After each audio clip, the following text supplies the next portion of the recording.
येत्या 13 जुलै रोजी ज्येष्ठ महिन्यातील अत्यंत दुर्मिळ आणि पवित्र अशी सोमवती अमावस्या येत आहे. हिंदू धर्मात सोमवारी येणाऱ्या अमावस्येला सोमवती अमावस्या म्हणून विशेष स्थान दिले गेले आहे.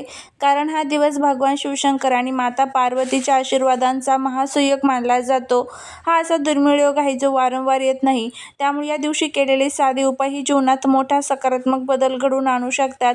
आजच्या या विशेष व्हिडिओमध्ये आपण पाहणार आहोत की या अमावस्येचे नेमके महत्त्व काय आहे, या दिवशी कोणते नियम पाळावेत, म्हणजे काय करावे आणि काय टाळावे, तसेच भगवान शिवशंकरांची पूजा अत्यंत सोप्या पद्धतीने कशी करावी. यासोबतच आजच्या व्हिडिओचा सर्वात महत्त्वाचा भाग म्हणजे जर तुमच्या मुलांच्या जीवनात सतत अडचणी येत असतील, त्यांचा चिडचिडपणा वाढत असेल, अभ्यासामध्ये लक्ष लागत नसेल किंवा नोकरी व्यवसायाची प्रगती खुंटली असेल, तर या पवित्र दिवशी आईने आपल्या मुलांसाठी एक अत्यंत प्रभावी आणि सकारात्मक पारंपरिक उपाय कसा करावा, ज्यामुळे मुलांचे मानसिक दोष, विघ्न आणि संकटे दूर होऊन त्यांना शैक्षणिक व व्यावसायिक जीवनात यश मिळेल.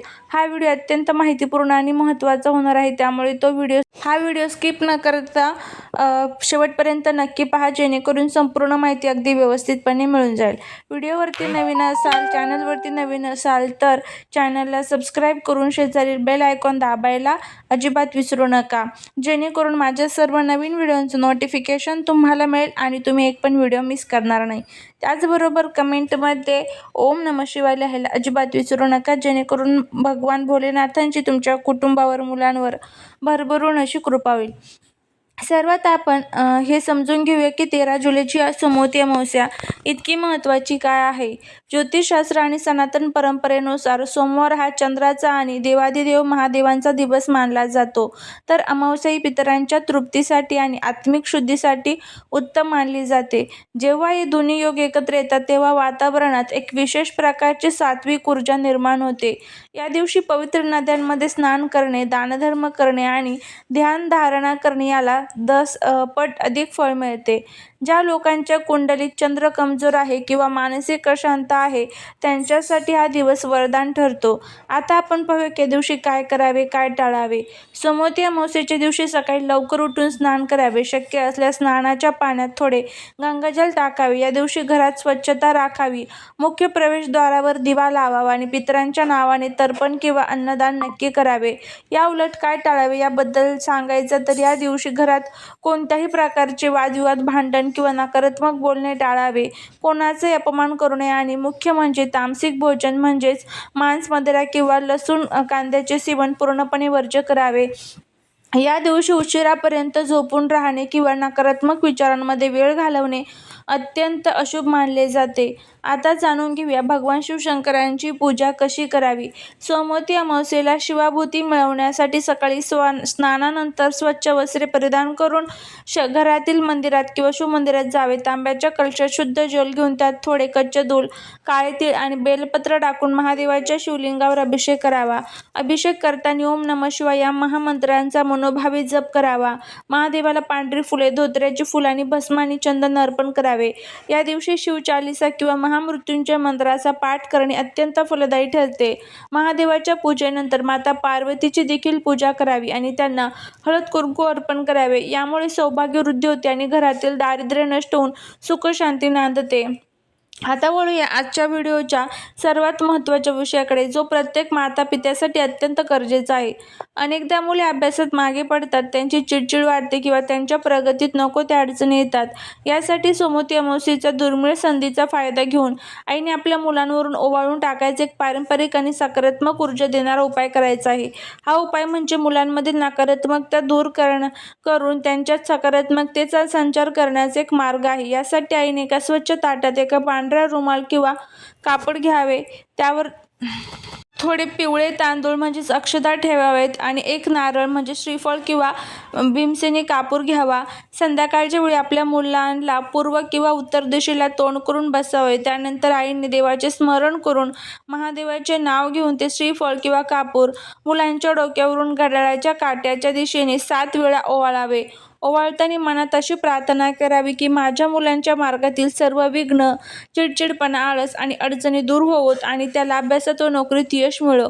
ओवाळून झाल्यानंतर तो कापूर घराबाहेर सुरक्षित ठिकाणी प्रज्वलित करावा किंवा ते श्रीफळ एखाद्या मंदिरात किंवा वाहत्या पाण्यात अर्पण करावे.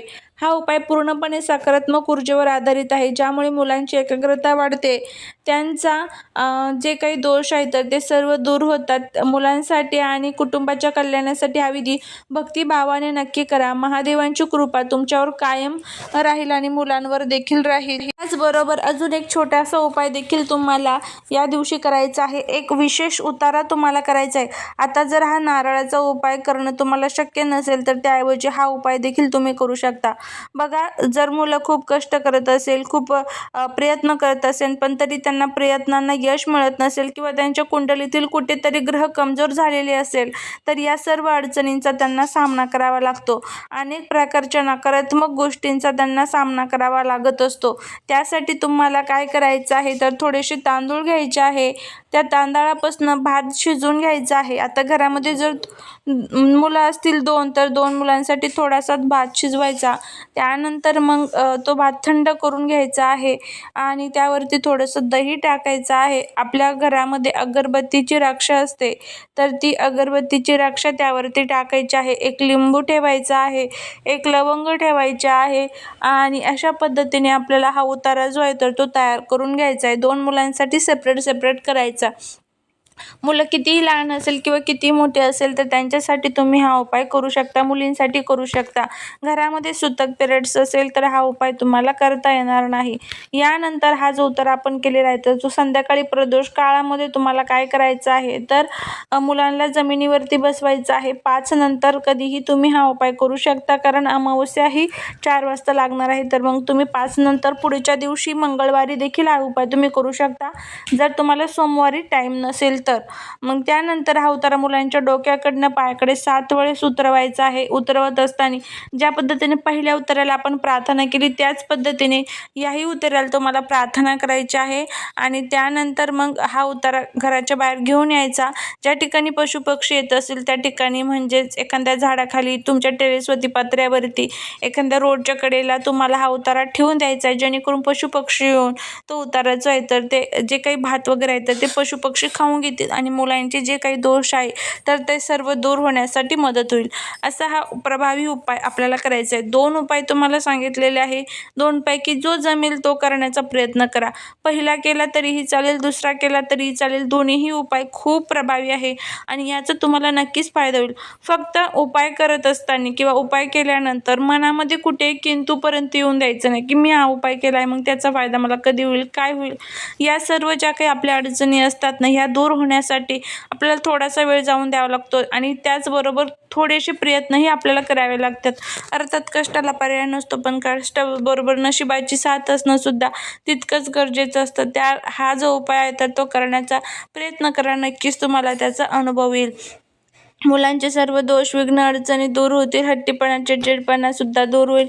अभ्यासात यश मिळेल, नोकरीमध्ये प्रगती होईल. मनातील ज्या काही चांगल्या इच्छा असतील तर त्या सर्व पूर्ण होतील.